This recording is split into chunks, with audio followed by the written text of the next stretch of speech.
வணக்கம் நேர்களே, ஐரோப்பிய செய்திகளின் இரவு நேர செய்திகள். முதலில் தலைப்புச் செய்திகள்.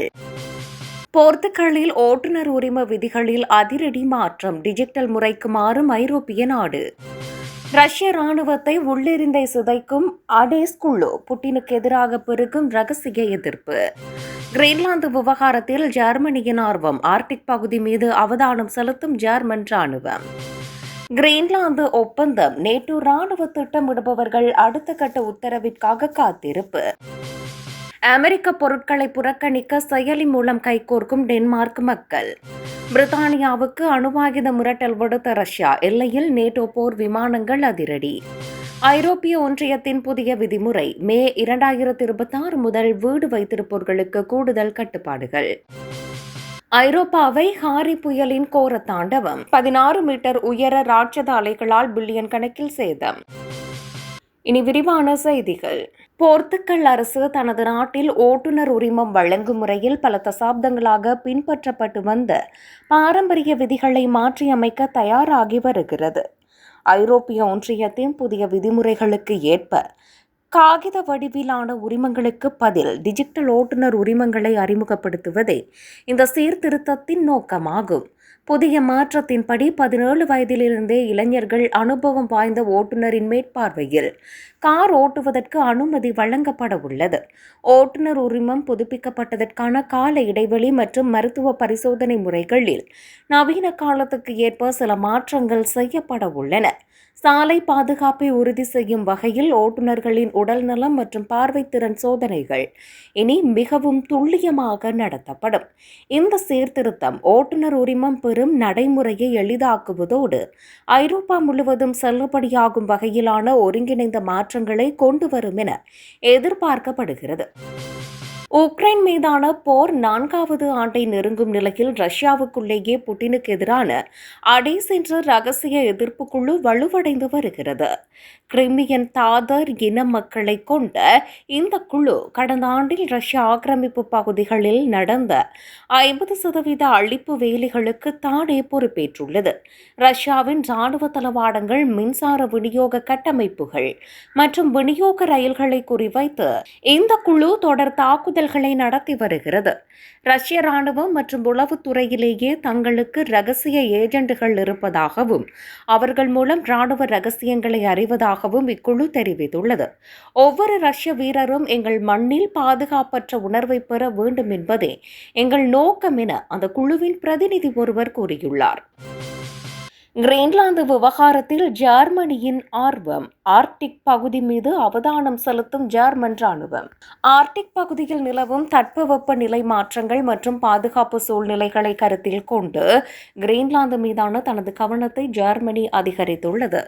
அமெரிக்க அதிபர் டிரம்ப் கிரீன்லாந்தை வாங்கும் முயற்சியில் ஈடுபட்டுள்ள நிலையில் ஐரோப்பிய பாதுகாப்பில் ஆர்க்டிக் பகுதியில் உள்ள கடல்வழி தடங்களையும் பாதுகாப்பையும் ரஷ்யாவின் செயல்பாடுகளை கண்காணிப்பதையும் நோக்கமாக கொண்டுள்ளது. ஜெர்மன் ராணுவமான புண்டேஸ்வர் ஆர்க்டிக் பகுதியில் உள்ள கடல் வழித்தடங்களை பாதுகாப்பதையும் ரஷ்யாவின் செயல்பாடுகளை கண்காணிப்பதையும் நோக்கமாக கொண்டுள்ளது. பனிப்பாறைகள் உருகுவதால் உருவாகும் புதிய வர்த்தக பாதைகள் மற்றும் அங்குள்ள இயற்கை வளங்களை கைப்பற்ற வல்லரசுகளுக்கு இடையே போட்டி நிலவுகிறது.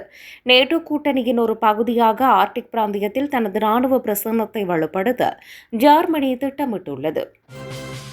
கிரீன்லாந்து ஒப்பந்தம், நேட்டோ ராணுவ திட்டமிடுபவர்கள் அடுத்த கட்ட உத்தரவிற்காக காத்திருப்பு. கிரீன்லாந்து தொடர்பாக அமெரிக்கா மற்றும் டென்மார்க் இடையே எட்டப்பட்ட கட்டமைப்பு ஒப்பந்தம் குறித்து இன்னும் அதிகாரப்பூர்வ உத்தரவுகள் வரவில்லை என நேட்டோ ராணுவ அதிகாரிகள் தெரிவித்துள்ளனர். சுவிட்சர்லாந்தின் டாவோஸ் நகரில் ட்ரம்ப் மற்றும் நேட்டோ பொதுச் செயலாளர் மார்க் ரூட்டே இடையே இடம்பெற்ற சந்திப்பிற்கு பிறகு இந்த ஒப்பந்தம் பற்றிய தகவல்கள் வெளியாகின.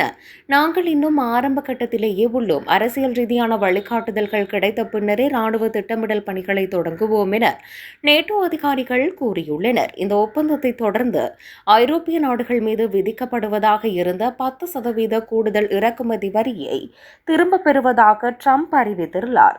கிரீன்லாந்தின் இறையாண்மை மற்றும் பிராந்திய ஒருமைப்பாட்டில் எவ்வித மாற்றமும் இருக்காது என்பதை டென்மார்க் பிரதமர் மெட்டே ஃபிரெடரிக்சன் மீண்டும் உறுதிப்படுத்தினார்.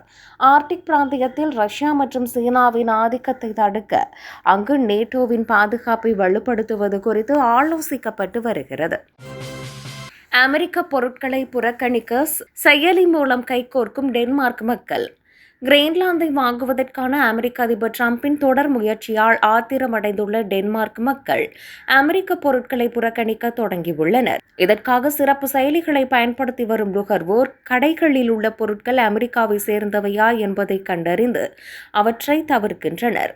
கோகா கோலா, மெக்டொனால்ட்ஸ் மற்றும் ஐபோன் போன்ற பிரபலமான அமெரிக்க பிராண்டுகளை புறக்கணிக்குமாறு சமூக வலைதளங்களில் பிரசாரங்கள் வலுப்பெற்று வருகின்றன.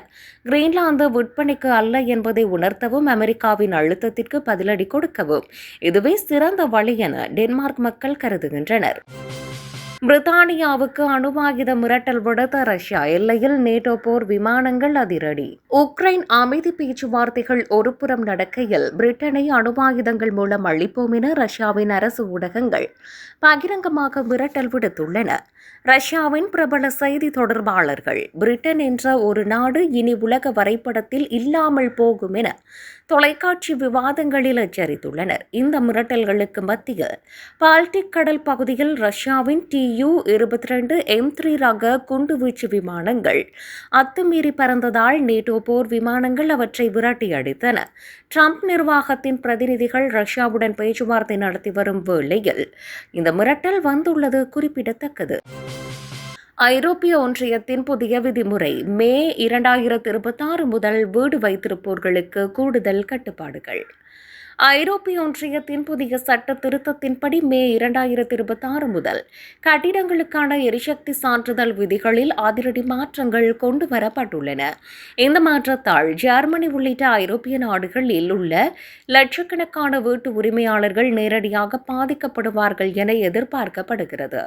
பழைய A முதல் G வரையிலான தரவரிசை முறையை மாற்றி கட்டிடங்களின் கார்பன் வெளியேற்றத்தை அடிப்படையாக கொண்ட புதிய மதிப்பீட்டு முறை அறிமுகமாகுகிறது. குறிப்பாக மிக குறைந்த எரிசக்தி திறன் கொண்ட வீடுகளை வைத்திருப்பவர்கள் குறிப்பிட்ட காலத்திற்குள் தங்கள் வீடுகளை புதுப்பிக்க வேண்டிய கட்டாயம் ஏற்படும். ஹரி புயலின் கோர தாண்டவம். 16 மீட்டர் உயர்ந்த ராட்சத அலைகளால் பில்லியன் கணக்கில் சேதம்.